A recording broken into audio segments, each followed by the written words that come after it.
नमस्कार और जय हिंद दोस्तों, मैं रवि शर्मा आप लोगों का स्वागत करता हूं डेली डिफेंस डायलॉग के आज के हमारे सेशन में। दोस्तों आज के सेशन में हम बात करेंगे भारत के नए नए दुश्मन बने हुए और पाकिस्तानी प्रेमी देश तुर्की के बारे में।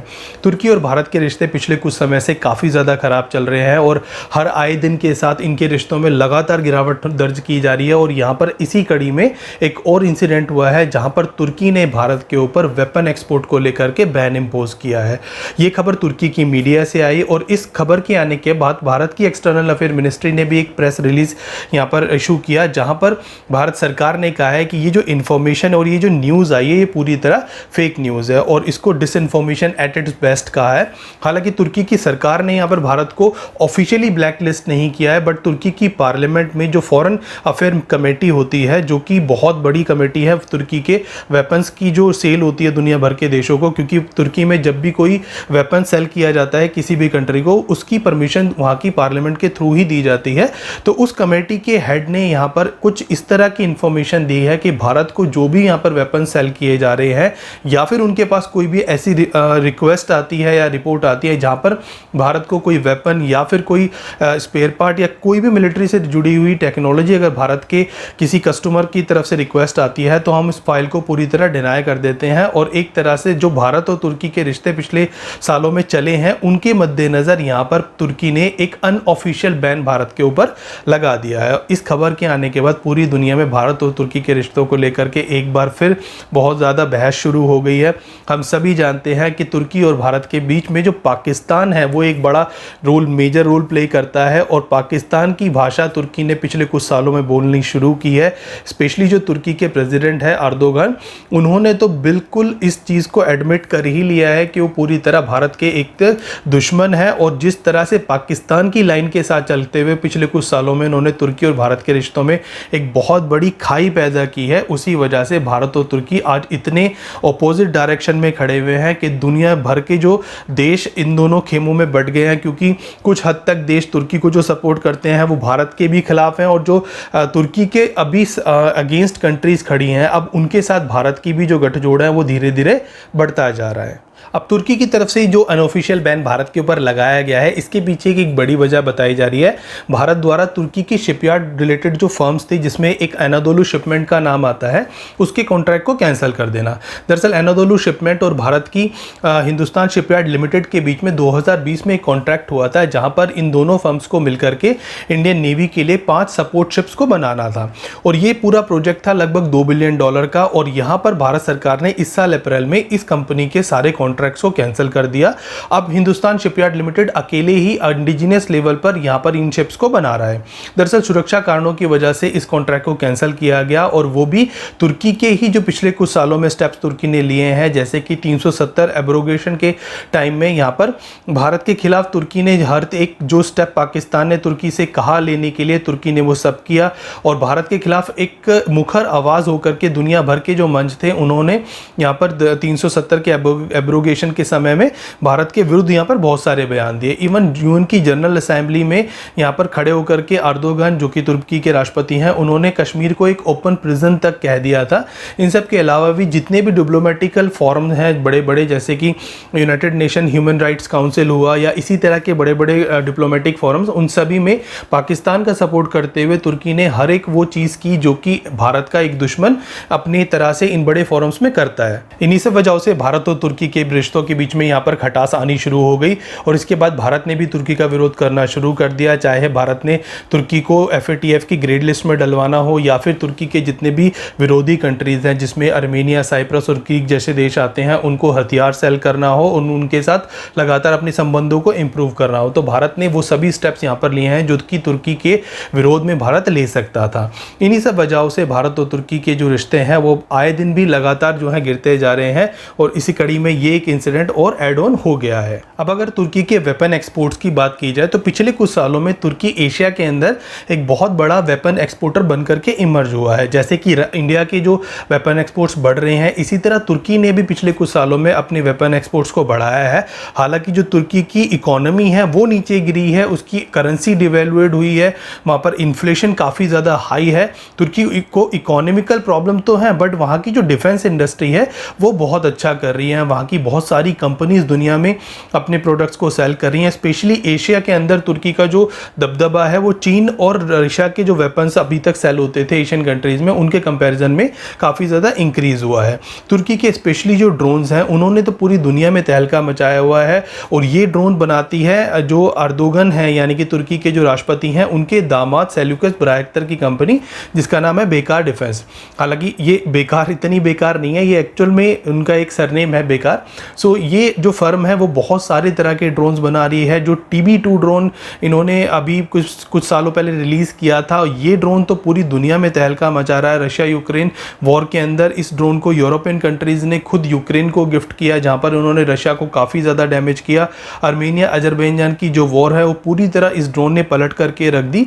तो ये ड्रोन इस समय वॉर्स के अंदर काफ़ी ज़्यादा इंपॉर्टेंट और काफ़ी ज़्यादा यूज़फुल यहाँ पर साबित हो रहा है। इसके अलावा यहाँ पर अकिंसे ड्रोन जिसका पिछले कुछ दिनों पहले ईरान ने अपने राष्ट्रपति को ढूंढने के लिए इस्तेमाल किया था, इसी तरह अंका ड्रोन है। तो बहुत सारे ड्रोन्स हैं इस फर्म के जो कि दुनिया भर के देशों के फोर्सेस में अभी कार्य कर रहे हैं। इसके अलावा तुर्की ने वॉरशिप बनाने में भी काफ़ी ज़्यादा महारत हासिल कर ली है, और इसी वजह से इंडिया ने भी तुर्की की इस फर्म के साथ यानी कि एनादोलू शिपमेंट्स के साथ यहाँ पर कॉन्ट्रैक्ट साइन किया था। इन सब के अलावा तुर्की ने दुनिया का पहला ड्रोन कैरियर यहाँ पर बनाया, क्योंकि अब तक तो एयरक्राफ्ट कैरियर थे, बट ये एक मीडियम साइज़ का एक ड्रोन कैरियर तुर्की ने बनाया जिसका नाम L400 उन्होंने दिया है, और ये दुनिया भर के देशों को इस ड्रोन कैरियर को सेल करना चाह रहे हैं। तो इस तरह से तुर्की ने वॉरशिप्स में भी काफ़ी ज़्यादा जो है यहाँ पर टेक्नोलॉजिकल एडवांसमेंट कर ली है। इन सब के अलावा तुर्की का जो रिसेंटली टैंक आया है जिसको टाइगर टैंक के नाम से जाना जा रहा है, उसको भी यहाँ पर इंडोनेशिया ने अपनी फोर्स के अंदर इंडक्ट किया है। इसको काप्लान MT के नाम से भी जाना जा रहा है, और ये एक मॉडर्न मीडियम वेट टैंक है जो कि एक्सेप्शनल टैक्टिकल मोबिलिटी प्रोवाइड करता है विद हाई डिग्री ऑफ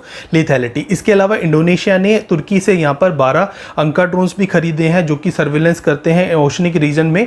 इन सब के अलावा जब भारत और मालदीव्स के बीच में यहाँ पर गतिरोध हुआ, उस समय में मालदीव्स को यहाँ पर TB2 ड्रोन दे करके भारत का एक तरह से ऑप्शन यहाँ पर तुर्की ने प्रोवाइड किया है।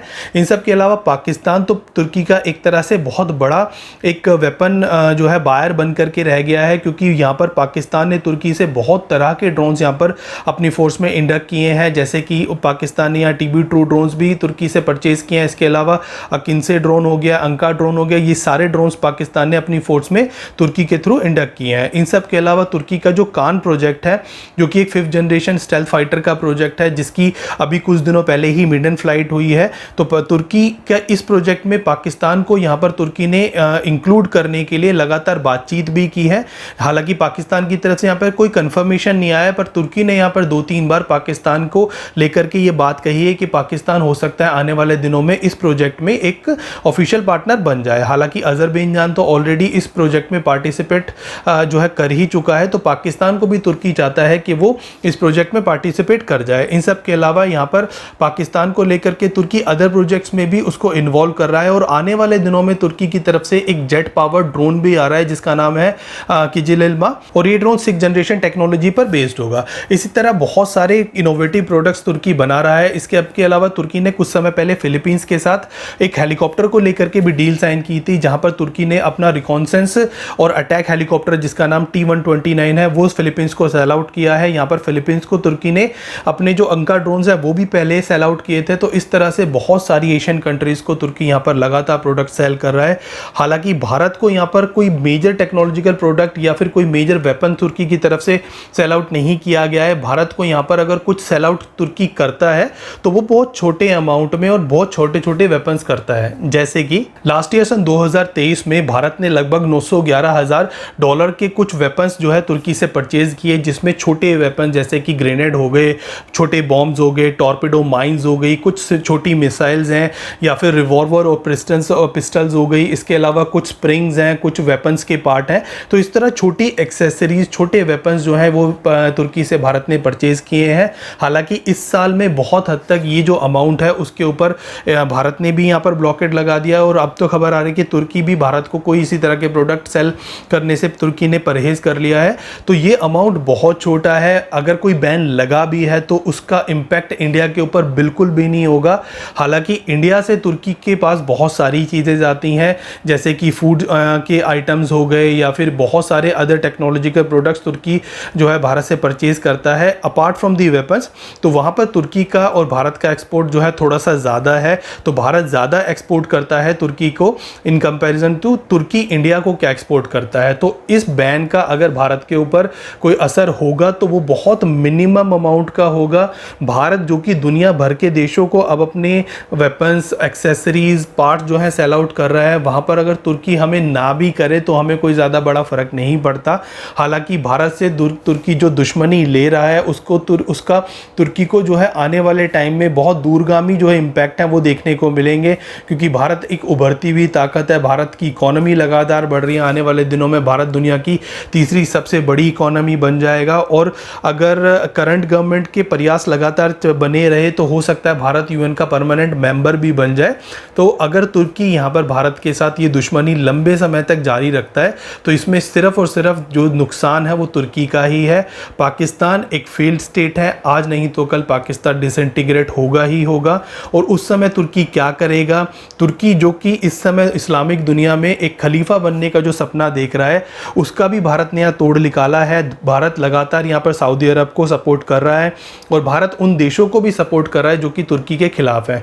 जैसे कि भारत ने अर्मेनिया को बहुत सारे वेपन्स दिए, नारगोन काराबख्श की वॉर के अंदर भी सपोर्ट किया, और अभी भी अर्मेनिया की जो सेना है उसको भारत लगातार सपोर्ट कर रहा है। इसी तरह भारत तुर्की के जो कट्टर दुश्मन ग्रीस है उसको भी यहाँ पर लगातार सपोर्ट कर रहा है। ग्रीस के साथ भारत के जो संबंध है पिछले कुछ सालों में यहाँ पर इम्प्रूव हुए हैं। इसके अलावा साइप्रस को लेकर के भी भारत का जो आगे आने वाले समय में प्लान है वो बहुत ज़्यादा बड़े स्केल पर साइप्रस को सपोर्ट करने का है। और साइप्रस और जो तुर्की के बीच में जो युद्ध है और जो तुर्की ने साइप्रस का एक बड़ा हिस्सा कब्जाया हुआ है उसके बारे में भी भारत जो है वो साइप्रस का ही सपोर्ट कर रहा है। तो इस तरह से बहुत सारे ऐसी चीज़ें हो रही हैं जहाँ पर भारत तुर्की से पूरी तरह दो हाथ करने के लिए तैयार है। तुर्की आने वाले दिनों में क्या करता है, और तुर्की इस चीज़ को, क्योंकि हालांकि तुर्की ने अभी ये ऑफिशियली डिक्लेयर नहीं किया कि उन्होंने भारत के ऊपर बैन लगा दिया है, बट अगर लगा भी दिया है तो तुर्की भारत का यहाँ पर कुछ भी बिगाड़ नहीं सकता। अब आज के इस सेशन को हम यहीं एंड करते हैं। कल आपके सामने फिर हाजिर होंगे इसी तरह का एक और इंटरेस्टिंग टॉपिक लेकर के। तब तक आप देखते रहिए डेली डिफेंस डायलॉग। हमारे चैनल को सब्सक्राइब कीजिए, हमारी वीडियोज़ अच्छी लगती है तो उनको लाइक कीजिए, और कमेंट भेजना बिल्कुल भी ना भूलिएगा। तब तक के लिए जय हिंद।